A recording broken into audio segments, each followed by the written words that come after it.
അർദ്ധവാർഷിക പരീക്ഷ 5ാം ക്ലാസ് ഇന്ന് നടന്ന തജ്വീദിൻ്റെ ചോദ്യങ്ങളുടെ ഉത്തരം പരിചയപ്പെടുത്തുന്ന വീഡിയോ ആണ്. ഇങ്ങനെ ഒരു വീഡിയോ ചെയ്യുന്നതിൻ്റെ പിന്നിലുള്ള ലക്ഷ്യം നമ്മുടെ പരീക്ഷയ്ക്ക് എന്താണ് നമുക്ക് പിഴവ് പറ്റിയത്, എവിടെയാണ് തെറ്റുപറ്റിയത് അത് മനസ്സിലാക്കാനും അതിപ്പോൾ തന്നെ പഠിച്ചു വെക്കാനും വരും പരീക്ഷകളിൽ അതുപോലെ തെറ്റ് പറ്റാതെ ശരിയാവണ്ണം എഴുതുന്നതിന് വേണ്ടിയിട്ടുള്ള അവസരം സൃഷ്ടിക്കുക എന്നതാണ് ഈ വീഡിയോ ചെയ്യുന്നതുകൊണ്ട് ഉദ്ദേശിക്കുന്നത്. ദുരുപയോഗം ചെയ്യരുത്, ആവശ്യത്തിന് മാത്രം ഉപയോഗപ്പെടുത്തുക. ഒന്നാമത്തത് യോജിപ്പിക്കാം എന്ന ചോദ്യം വന്നതിൽ അതിലൊന്ന് ശുക്രിൻ്റെ സുജൂദിന് നേരെ നമ്മൾ എഴുതേണ്ടത് നിസ്കാരത്തിൽ ചെയ്താൽ നിസ്കാരം ബാത്തിലാകും എന്നതാണ്. രണ്ടാമത്തത് 14 സ്ഥലങ്ങളിലാണ് സജദയുടെ ആയത്തുകൾ. മൂന്നാമത്തത് സക്ത ചെയ്യേണ്ടത് 4 സ്ഥലങ്ങളിലാണ്. സക്തയുടെ ഹായിന് എപ്പോഴും സുക്കൂനായിരിക്കും. 5 സിഫത്തുകൾ പാലിച്ചുകൊണ്ടാണ് അക്ഷരങ്ങൾ ഉച്ചരിക്കേണ്ടത്. ഈ രൂപത്തിലാണ് നമ്മളതിനെ തിരഞ്ഞെടുത്ത് എഴുതേണ്ടത്. ഈ രണ്ടാമത്തത് പൂർത്തിയാക്കാം എന്നുള്ള ചോദ്യത്തിൽ 1 അൽ മാഹിറു ഫിൽ ഖുർആനി മഅ സഫറത്തിൽ കിറാമിൽ ബററത്തി എന്നാണ് എഴുതേണ്ടത്.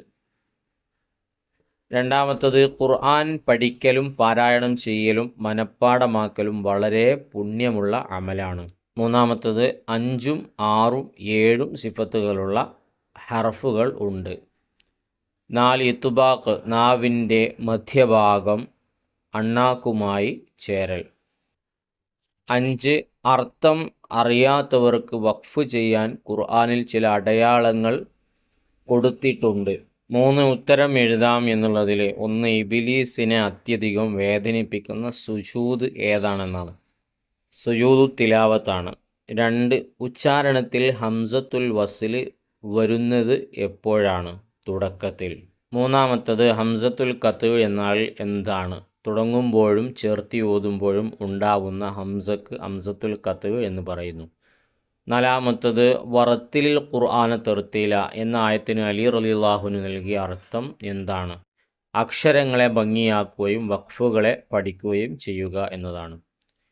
5ാമത്തത് വഖഫ് എന്ന് പറയുന്നത് എന്തിനാണ്? ഖുർആൻ ഓതിക്കൊണ്ടിരിക്കുമ്പോൾ ശ്വാസം വിടാൻ വേണ്ടി കലിമത്തിൻ്റെ അവസാനത്തിൽ നിർത്തുന്നതിനാണ് വഖഫ് എന്ന് പറയുന്നത്. ഇനി 4ാമത്തത് താഴെ കൊടുക്കുന്ന വഖഫിൻ്റെ അടയാളങ്ങളുടെ വ്യാഖ്യാനങ്ങൾ എഴുതാം എന്നുള്ള ചോദ്യമാണ്. അതിൽ ഒന്നാമത്തത് വഖഫ് മുത്തലക്കാണ്, വഖഫ് ചെയ്യലാണ് നല്ലത്. 2 ആണ് വഖഫ് മുജവ്വസ്, ചേർത്തി ഓതലാണ് നല്ലത്.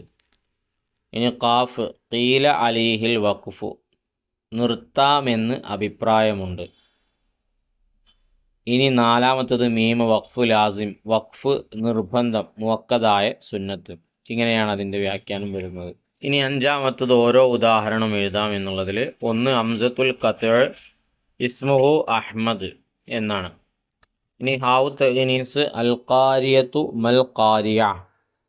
ഇനി 3ാമത്തത് ഹംസത്തുൽ വസ്ൽ വഖ്ശൗനി അൽ യൗമ എന്നുള്ളതാണ്. ഇനി അവസാനത്തത് ക്രമത്തിലാക്കാം എന്നുള്ളതാണ്. സുബ്ഹാനല്ലാഹി വൽഹംദുലില്ലാഹി വലാ ഇലാഹ ഇല്ലല്ലാഹു വല്ലാഹു അക്ബർ എന്നതിനെയാണ് ഡിസോർഡറായിട്ട് നൽകിയിട്ടുള്ളത്. അപ്പോൾ നിങ്ങൾക്കൊക്കെ ഏകദേശം എത്ര മാർക്ക് ഉണ്ടാവും, എല്ലാം എഴുതാൻ കഴിഞ്ഞോ, എളുപ്പമുണ്ടായിരുന്നോ, കമൻറ്റിലൂടെ അറിയിക്കുക.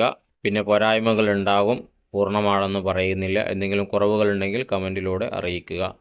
ഇതുപോലത്തെ വളരെ ഉപകാരപ്രദമായ നല്ല നല്ല വീഡിയോകൾക്ക് വേണ്ടി നമ്മളെ ചാനലിലൂടെ സബ്സ്ക്രൈബ് ചെയ്യുക.